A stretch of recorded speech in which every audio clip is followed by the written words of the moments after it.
Alrighty. Yeah, so Eric had me he gave me a ton of like great information, whether it was true or not about you. And May he not told me to be. reach out and say that I really needed to talk to you. So that's what I did. But yeah, if you could kind of tell me a little bit about yourself, it's great to meet you.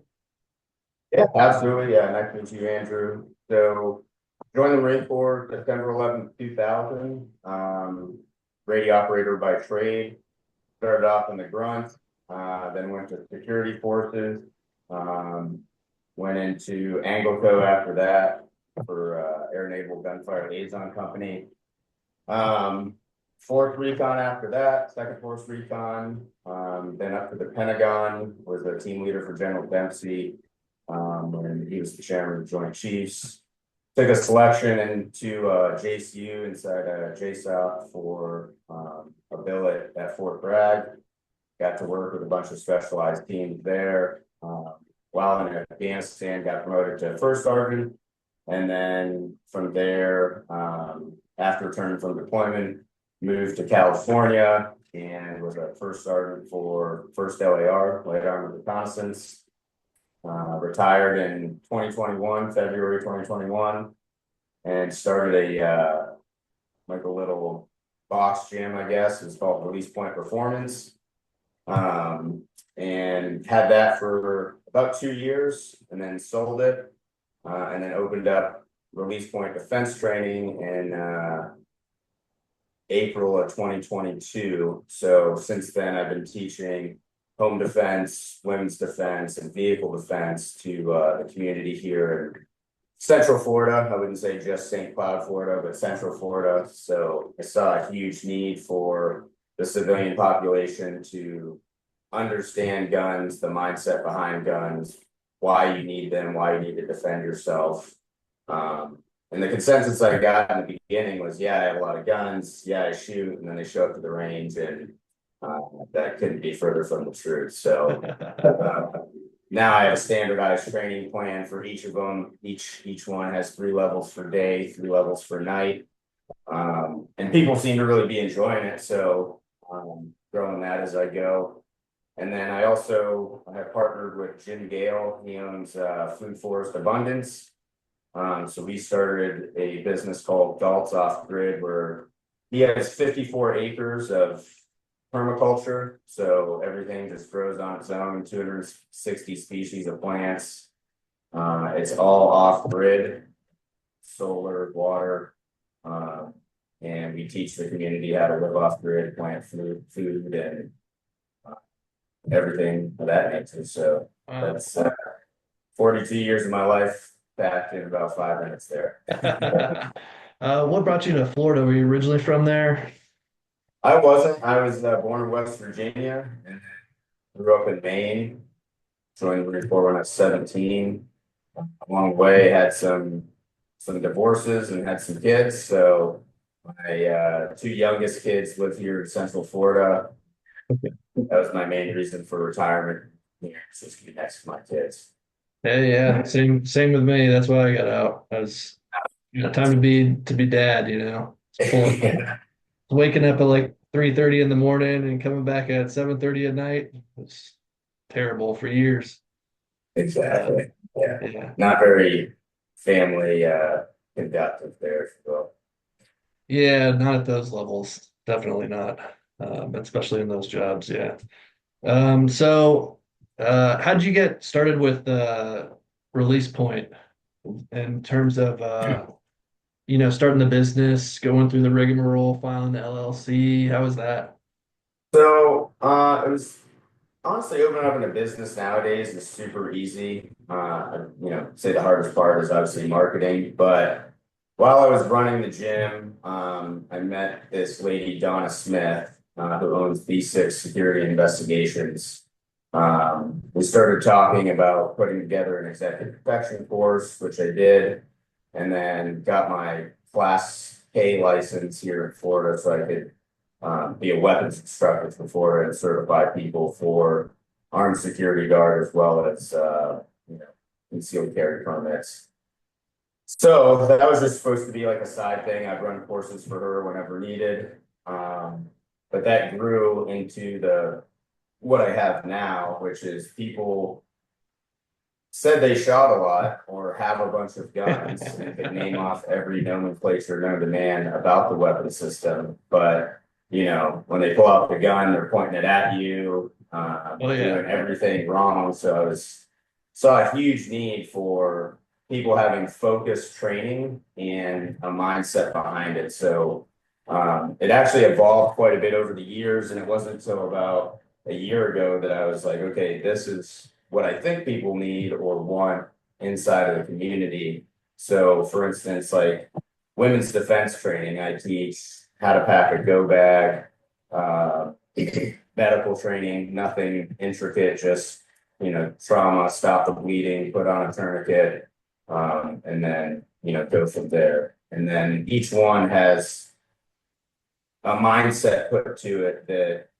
makes people understand, like, hey, I don't just pick up my gun and carry it and feel safe. Like there's a whole, Cooper's color code, if you will, has, 5 levels to it. People don't understand that escalation of force. So when if they are put into an extreme situation, they're not going right to mindset black and just forgetting everything that they may have known about a weapon or not. They've actually trained to those standards in daytime and nighttime, and understand like, hey, it's a lot more difficult to reload at night than it is during the day. I should probably have my magazines positioned in my pocket or on my kit the same way every time. Small things like that, that we learn in the military that I think we take for granted and Yeah. this is stupid or whatever over the years. But those repetitions make, a perfect mindset for the individual to do. How often do you recommend say you're, self-defense, you're talking about handguns. How often do you recommend training with a handgun for the average civilian? So I recommend, 10 minutes a day, whether it's unloading and loading a magazine, doing some dry fire up at your house. That's what I actually tell people was, try to get some bullets down range at least once a month and not, I mean, even if you have to go to an indoor range where you have to set the weapon on the table and just, aim center mass, that's fine. At least you're getting used to the repetition, but, taking it a step further and teaching your family what you learned at the course, and I let kids into the course too, as long as it's good with the parents. But understanding like, hey, it's not your family stacking up outside your house, getting ready to do a clear. There needs to be. I have a 16-point plan that I teach in home defense, all the way from exterior lighting and bushes outside the window to uh, how you would go through your house if there was an intruder and what your family members do, the communication involved. You guys have code words, just to try to create the safest, most ready environment. Locking your doors. I know in Central Florida we have a neighborhood about every 5 feet, and the houses are about 5 feet from each other. Yep. So it's just can be a huge threat, and we see it all the time. People going around and pulling on car doors at night, uh, people being drunk and walking into homes. Like, how do you deal with that situation? So that's what I train people to, and then I tell them to go home and obviously make sure the ammo is separated from the gun and make sure everything's clear. Get a buddy check, and then go through your house and practice those angles on your own. Yeah. Especially if you're going to be the point of contingency with your family. So at least 10 minutes a day, and then get at least a couple hours on the range every month. Go some rounds down. Yeah, I've got a Mantis X. It's a little electronic, uh, it's a dry fire essential weapon. Yeah, I, I love that thing. That thing took my shot group down to, nothing at yeah, 25 yards. So I love that thing. Try to get 100 dry fire rounds a day through there. yeah. That's perfect. That's super good. But here in So Texas, it's the same thing. I mean, you go to the range, you see a guy with a $3,000, $4,000 handgun. Staccato's here in Georgetown, and it's just It's awful. They're shooting the broadside of a barn at 5 yards, 7 yards. It's terrible. It's Yeah, it's not a Florida specific for sure. I had a I had somebody tell me a story at a course. They had a raccoon in back of their property. It was rabid, and their friend went up to go shoot this raccoon, and he was maybe 3 meters away, and shot the gun 3 times and missed every single time. Went back in the house, got a shotgun, and then used that to get rid of it. But I mean, people think it's like the movies where it's Jason Bourne shooting off signs from the interstate with Yeah. one 9 millimeter round, and it's just not the case at all. Yeah, and that's the all the more applicable to, the home defense stuff. If there's a guy across the room, I bet 90% of the shooters with adrenaline going through your body are going to miss somebody on the other side of the room in their own house. It's pretty crazy how bad people are at shooting. It was shocking to me when I got out and started shooting on regular civilian ranges how god awful people were. So yeah, I also teach my courses like, hey, when you go to a range, there should be a range safety brief. There should be some people going over the safety rules for the weapon. There should be somebody in charge. And then, you know, if those things aren't in place, you should probably step back and observe until, because I've been to some ranges where it's it's not that way. People are just on a free for all and hey, check out this gun and just shoot and steal a 5.56 at 10 feet away, and you're like, all right, buddy, that's not a smart idea. So um I like to give people a lot of instruction up front, and then their shot groups, if they're hitting a man-sized target, center mass from a whatever yard line, um, I've kind of gotten away from that mentality of aim small, miss small that we have in the military, especially in the military. It's much needed for the things that we do, but civilian, if you can hit that man-sized target and feel comfortable with it, it kind of takes that edge off from 10 feet away in the middle of the night, knowing that you are fully capable to at least take down a perpetrator. You may not kill him instantly, but most people don't have that war mindset that are breaking into a house. They just want to steal your stuff or do whatever nefarious things. So, even if you wing their shoulder, they're going down, and then you do what you think is right after that. I'm not going to give anybody any legal advice. Yeah, for sure. In terms of expansion, as your business goes on, what are your kind of thoughts on that? So, I would love to expand. And since I've gotten out of the military, I think a lot of veterans cut themselves short. For instance, just something when I owned a gym, something as easy as training somebody, like most vets know how to do push-ups, sit-ups, eat healthy, etc., which you can teach civilians, and a lot of civilians want to learn. I take that same approach to my business. Is I'm 100% terrible at marketing. It's not in my wheelhouse on top of everything else. But my goal is to expand this, nationwide. And, I'm not looking to become a millionaire or anything like that. It's give veterans opportunities. I'm in talks with some friends that want to start it in West Virginia and Houston, Texas. So, really all you need is a range and set up a range box, just like you did in the military. And I pack everything in the back of my truck. And thankfully for me, the range I use is that Bear Claw Ranch here in East Florida. And it's 680 acres, but like when I teach a vehicle defense course, we can drive our vehicles online. People can shoot in and around their own vehicles, so they understand that, if your weapon's in a different location every time in your vehicle, the chances of you getting that right the first time you're in an extreme situation are slim to none, because things aren't going to be in the place to train to. So that's my idea, is for people to find ranges like that. And a lot of vets have a bunch of land, whether it's in the country or whatever, I've noticed that. So, yeah, my goal would be to expand as much as I can, give vets an opportunity to run their own business. I mean, I'm not looking for any cutbacks from it, just helping other people out and making America smart with their Second Amendment rights. And a lot of these Second Amendment rights, the previous administration wanted to be taken away because people just think guns are bad. Uh, Nefarious mindset of criminals. Yeah.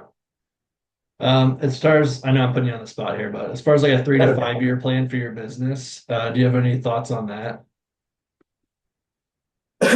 Um, Honestly, right now, all I've been doing is just, friends that call that are retiring. So I retired a couple years ago and I found myself in that position, like, well, how do I become an adult?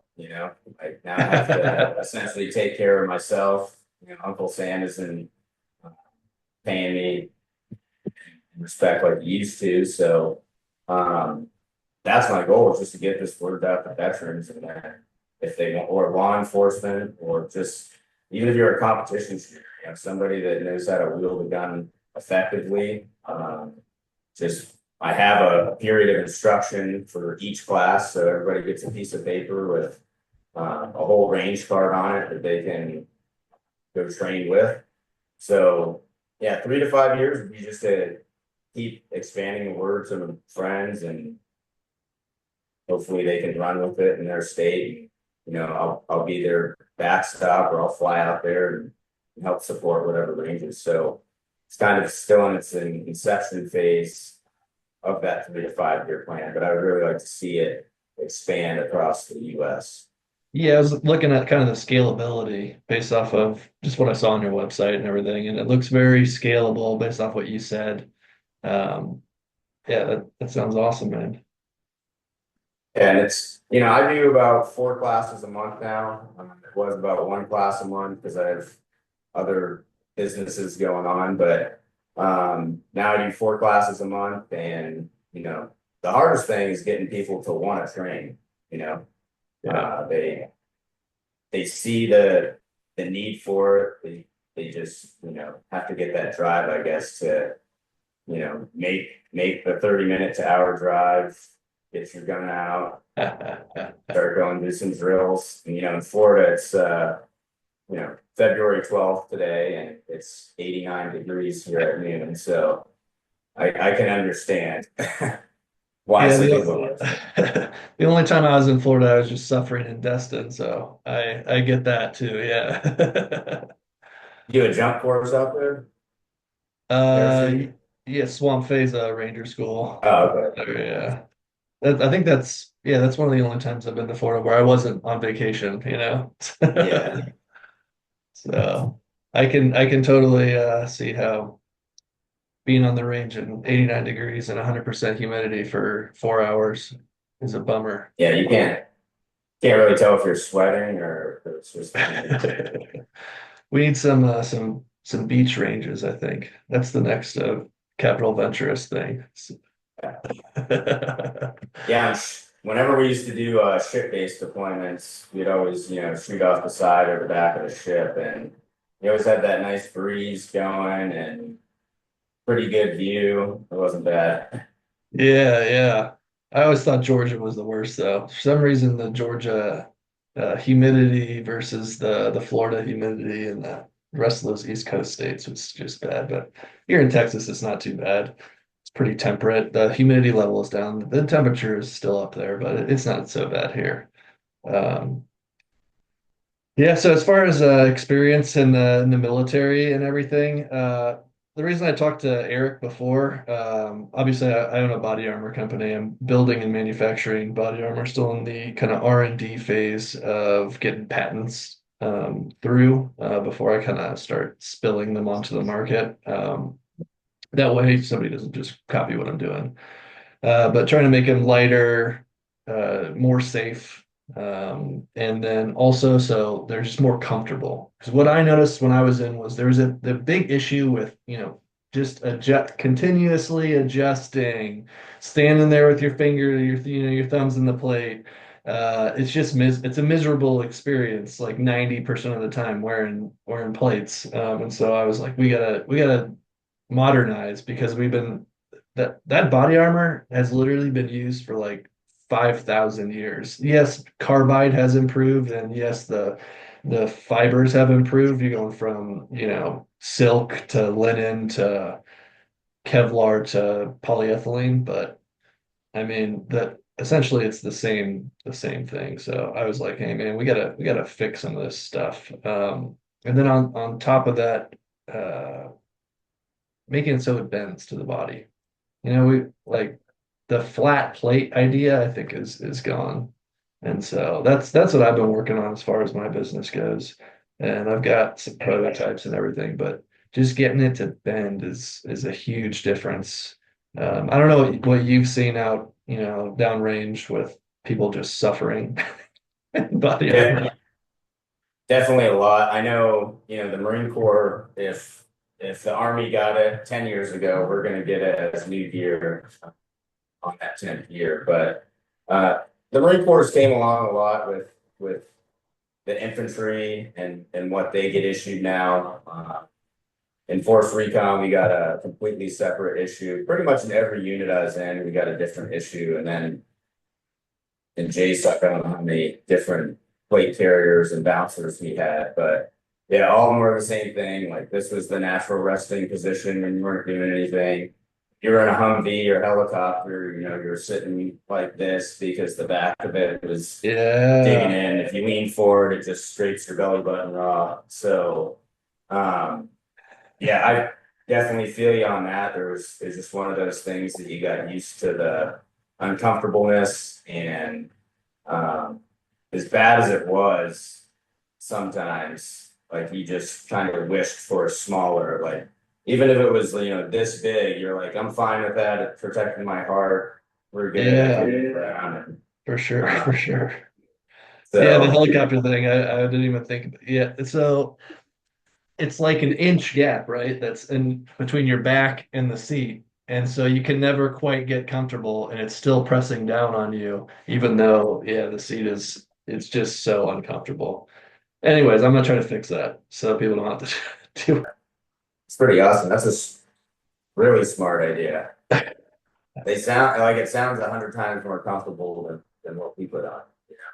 Yeah, because it bends, it just bends to you. So you're not just the whole, and you get all that heat built up and everything. I'm gonna figure out how to deal with that too.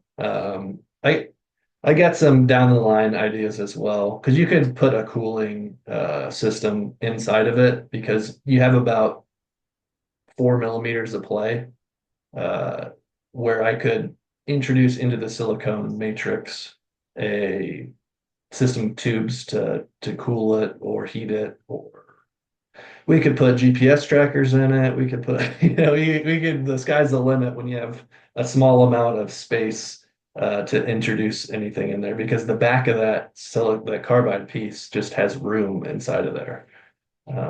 So there's a whole bunch of different items.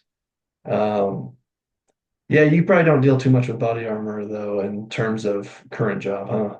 I was looking at your website, I don't see anybody wearing Yeah, body armor on a day-to-day some people basis. will show up with it. I get asked about it and I say, yeah, you should have a personally, like if I'm gonna leave my room in the middle of the night, how we had those crosses set up in the military where you just Oh put all yeah. your stuff. Like, I mean, what's wrong with having a kit set up there? Right now I have I just use a belt, and if I leave the room for anything at night, like I have my shotgun with a tactical shotgun with a light on it, it's an FE12, and then my pistol on my belt with extra magazines. Because I mean, you go out of your room with a one clip of 15 rounds, 16 if you got it ready to go, and that's what you got. Where Yeah. people don't think in the mindset of maybe I should have some magazines around the house, maybe I should protect myself because if I die, my family dies, that type of thing. So I definitely tell people about body armor and they should wear it. And I do get some folks showing up to the range and full kit, which is cool with me, train how you fight. Absolutely. Yeah, I don't even keep stuff in my car though. That's a whole nother Now, level of yeah, I don't keep a helmet or anything in my car. yeah, I don't need, I do have my truck gun and Yeah, yeah. pistol with me at all times, but Yeah, yeah, that's a I'm not gonna kit up running out of my car. I will kit up if I'm leaving my room in the middle of the night to go clear the house, but yeah. yeah. All Don't even right. do fives and 25s anymore. All right. You got anything else you want to talk about? It was super nice meeting you. I'm glad we got connected. And I'm very interested in your kind of expansion as a company too. All and get to know you a little bit better. Awesome. Well, I'll stay in contact and I'll hit you up. Good. All right, take care. All right, Andrew, have a good one.